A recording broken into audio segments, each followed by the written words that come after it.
Welcome back to The Crossover with Marlon Jones and Armon Williams. All right, welcome back to The Crossover with Marlon Jones, Armon Williams, KDOS 1060. Subscribe and follow us on our social media accounts on both our YouTube and Facebook page and channels. So it'll be youtube.com/@thecrossover1060 and facebook.com/the crossover 1060. That's where you can go ahead and check out our previous shows as well as this upcoming show, probably within the next 24 hours or so, like I already said earlier in the show. And in addition to that, we will start putting together more content, kind of more exclusive content aside from the show that you won't get here on the show. So be sure and check us out on that. All right. It's time to wrap things up. I wanted to try a little something different. We haven't done this before. Today is December 2nd of 2023. We're about to wrap up this year, another year that went by too quick. But you ain't lying. We were just saying trick or treat like a week ago. Yeah, no kidding, right? And Thanksgiving seems like a distant past or a distant memory. I want to do something called On This Day. So not to this day, not Deontay Wilder, but on this day. And on this day, did you guys know on this day back in 1984, December 2nd, that Dan Marino, he broke YA Tittle's NFL single season record for touchdown passes, which at the time it was 36. So on December 2nd, get this, December 2nd, Dan Marino, he threw his 37th touchdown against your Los Angeles Raiders, your LA Raiders. But he wound up finishing that season because back then they only played 16 games. Now they play 17. So he broke it with 37. He wound up throwing about another 11 touchdowns for the remainder of that season. He finished with 48. And then that record wasn't broken until 2004 by Peyton Manning. And then later on, Tom Brady surpassed that with like 50 touchdowns. And now it's like video game numbers. Yeah, that was back. Was that when Randy Moss was playing with New England? When Brady broke it. Yeah, I think so. Because Moss had 23 of them. Yeah, he had basically half those touchdowns. He went ridiculous. Yeah, because Moss broke that record. But yeah, that's crazy for Marino, like you said, because it was in less games. Plus, the NFL was run heavy back then. Those offenses were definitely run heavy. You didn't have the tight ends that you had now. You didn't have the offensive systems like now. Talking about like college football, college football was 3 yards in a cloud of dust. It was like triple option, but as part of it says here, this is kind of like a backstory on Dan Marino. Says part of the legendary QB class of 1983 that Dan Marino and John Elway and I think Tony Eason. You had just a plethora of guys that a handful Jim Kelly, guys that wound up going to the Pro Football, the Canton, Ohio Hall of Fame, and other guys had pretty prolific careers. But Dan Marino was the sixth to be taken in the first round, sixth player taken in the first round. And he had 9 starts as a rookie. He led Miami to 7-2 record with nearly 2,000 yards and 17 touchdowns, with only 5 interceptions. So played about 9 games that season, 2,000 yards, man.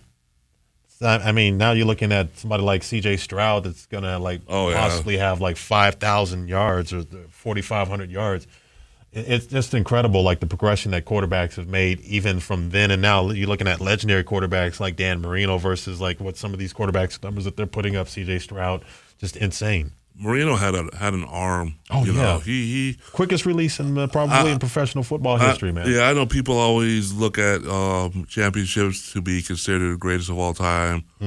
Blah blah whatever, but Marino to do what he did, with the team that was around him, and like you said, the offenses weren't aired out or whatever. There were no air raid systems. No pass prolific teams. I mean, the jumbo sets, I formations, all that. You didn't have like the systems like running the West Coast offense. No. Like you had the San Francisco 49ers that were kind of running the West Coast offense. But even at that time, that was still 4 or 5 years before that happened. Right, you're right, exactly. Before it became kind of prolific within the San Francisco 49ers systems, which was kind of like an extension of the run play, that West Coast offense that they ran, but nothing as prolific. I mean, you have the Eric Coryell with the, back in the days with the San Diego, back when they were the San Diego Superchargers. But that's because they had ridiculous athletes at receiver and a phenomenal tight end. And they had a tight end, right. They had a tight end that probably could play tight end today. Absolutely. Kellen Winslow Sr. Yeah. And So they took advantage of that. It's just funny when you see the progression of how players evolved from those days till now.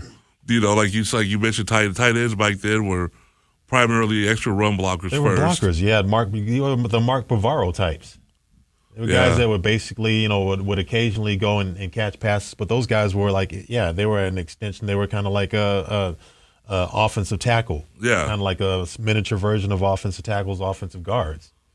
But nowadays, these guys are basically wide receivers. Oh, they're receivers. They're basic wide receivers that would probably play power forward, in the NBA.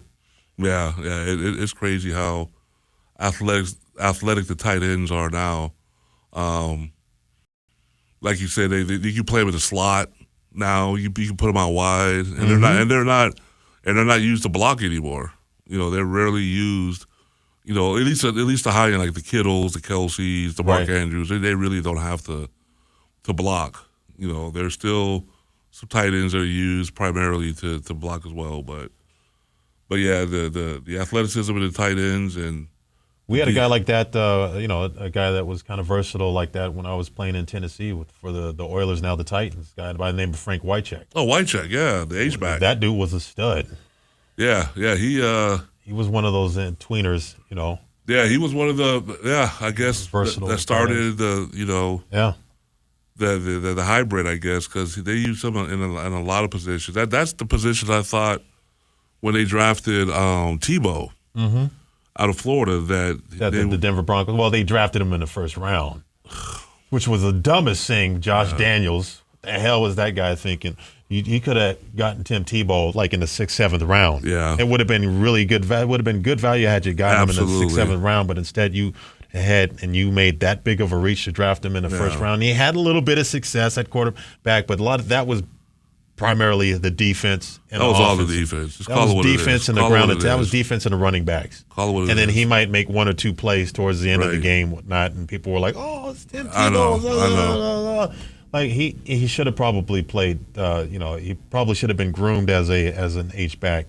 He would have been in the league a lot longer. And he's obviously super athletic. He's strong. Right. Big fast kid. He would have had success. Playing that Frank Wycheck type H-back, Case in point, Logan Thomas. Yeah. He was drafted from Virginia Tech by the Arizona Cardinals. He was a quarterback. Had one start as a quarterback against Cardinals. Ironically, they played the Denver Broncos.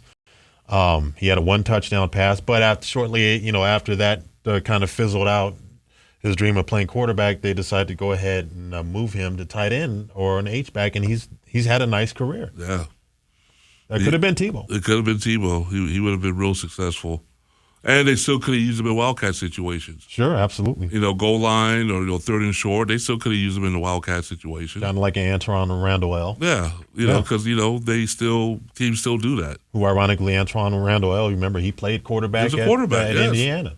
Before becoming a wide receiver with the Pittsburgh Steelers and having a nice career. Hines Ward too at Georgia. Hines Ward, yes, yeah. Another receiver, another guy that was converted in a tweener. Yeah, absolutely. We've seen it. We've seen it a few times. Scott Frost was another guy that played quarterback when he was at Stanford, out of high school. Then went to Nebraska and wound up playing safety, and then had a nice career at safety. New York Jets of some of the teams. I don't know how many teams he played for, but I remember him with the New York Jets, and I was like, yeah, that dude, we played against him in college. He was a backup quarterback back in the day. So, all right, this time also in 1971, December 2nd, 1971 and 1981, you have the O's traded Frank Robinson to L.A. and then Fernando Valenzuela. Remember Fernando Mania? Oh, yeah, he became Fernando the 3rd Mania. straight Dodgers pitcher to win Rookie of the Year. Yeah. Back in 81. That was 81, yeah. I remember Fernando Mania. Yeah, that's I remember that like it was yesterday, actually. He had that weird pitching motion with his left hand, and you always stare up at the sky before you throw the pitch. So I remember I went to a game. My dad took me and my mother and my brother Rudy to a game in San Diego when they played the Padres played the Dodgers, and Fernando Valenzuela was on them. I was probably 8, 7, 8, 9 maybe. I hardly remember. The only thing that I remember is beer got spilled on my dad by somebody in the like the rows above us, and then my dad almost got into a fight. My mother was like, no. So we left the game early. Yeah. But it was Fernando Valenzuela. I just remember Fernando Valenzuela was on the mound, and there was a big, huge buzz around Fernando Mania around, that time. So that's my memory of Fernando Valenzuela. Yeah. So almost my dad almost got in a fight and got us kicked out of the stadium. So all right. So any shout outs real quick before we go, man? Well, we got another tournament today, and we've been playing so well that they're moving us up a level. So shout out to my squad to put in our work today. All right. That's going to be a wrap on our show. We want to thank you guys for listening to The Crossover with Marlon and Armon. We will see you guys next week. Follow us on our YouTube and Facebook pages at Crossover 1060 and The Crossover 1060, depending whether it's YouTube or Facebook. All right, folks, they're going to kick us out the door, so we got to go, man. Yep, we out. Peace.